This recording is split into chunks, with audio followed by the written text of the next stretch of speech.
Hi welcome back to our tech. JK ரோலிங்னு சொல்லிட்டு ஒருத்தங்க இருக்காங்க. மோஸ்ட் அவங்க எல்லாருக்குமே தெரிஞ்சிருக்கும்னு நினைக்கிறேன். தெரியலனாலும் இந்த வீடியோ பார்த்து தெரிஞ்சுக்கோங்க. அவங்களோட லைஃப் பாத்தீங்கன்னா ஒரு ரிஜெக்ஷன்ல ஸ்டார்ட் ஆகி ஒரு மேசிவ் சக்சஸ்ல முடிஞ்சிருக்கு. இவங்க ஒரு ரைட்டர். ஆனா பாத்தீங்கன்னா ரொம்ப ஸ்ட்ரகிளான ஸ்டோரி இவங்களோடது. காலேஜ் முடிச்சு லண்டன்ல ஒரு ட்ரீமா பில்ட் பண்ணி அவங்க அங்க இருந்திருக்காங்க. இவங்களோட லைஃப் பாத்தீங்கன்னா எல்லாத்துலயுமே ஃபெயிலியரா இருந்திருக்கு. அதாவது மேரேஜ்ல ஃபெயிலியரா இருந்திருக்கு, ஜாப்ல ஃபெயிலியர் இருந்திருக்கு, இந்த மாதிரி எல்லாமே ஃபெயிலியரா இருந்திருக்கு. இவங்க வந்து ஒரு சிங்கிள் சைல்டோட பேரண்டா இருந்திருக்காங்க. இவங்க ஒரு புக் ரைட் பண்ணாங்க. ஆனா இதை பப்ளிஷ் பண்றதுக்கு யாருமே ஃபார்வர்டு வரல. கிட்டத்தட்ட 12 பப்ளிஷர் வந்து இவங்களோட புக்கை ரிஜெக்ட் பண்ணிருக்காங்க. கடைசியில பாத்தீங்கன்னா ஒரு சின்ன பப்ளிஷர் வந்து இவங்களோட புக்கை அக்செப்ட் பண்ணிருக்காங்க. பட் 500 காப்பீஸ் மட்டும் தான் அக்செப்ட் பண்ணிருக்காங்க. ஆனா அந்த 500 காப்பீஸுமே இவங்க லைஃப் வந்து அப்சைட் டவுனா மாத்திருச்சு.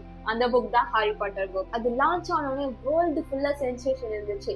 ஹாரி பாட்டர் தெரியாதவங்க இங்க யாருமே இருக்க முடியாதுல்ல. இந்த சிங்கிள் ரைட்டர் வேர்ல்டுலயே பெரிய மில்லியனர் ஆத்தரா சேஞ்ச் ஆனாங்க. 500 காப்பீஸ்ல இருந்து 500+ மில்லியன் காப்பீஸ்க்கு இவங்களோட புக் போச்சு. அது மட்டும் இல்லாம ஹாரி பாட்டர் மூவி புக்கை விட இன்னும் சென்சேஷன் கொடுத்துச்சு. எப்போதுமே உங்களுக்கு என்ன தோணுதோ அதை விடாம பண்ணிட்டே இருங்க. உங்க லைஃப்ல இந்த மாதிரி கண்டிப்பா மேஜிக் நடக்கும். சோ இந்த வீடியோ உங்களுக்கு பிடிச்சிருந்தா கீழே கமெண்ட் செக்ஷன்ல கமெண்ட் பண்ணுங்க. வீடியோவையும் ஷேர் பண்ணுங்க. Tata bye by.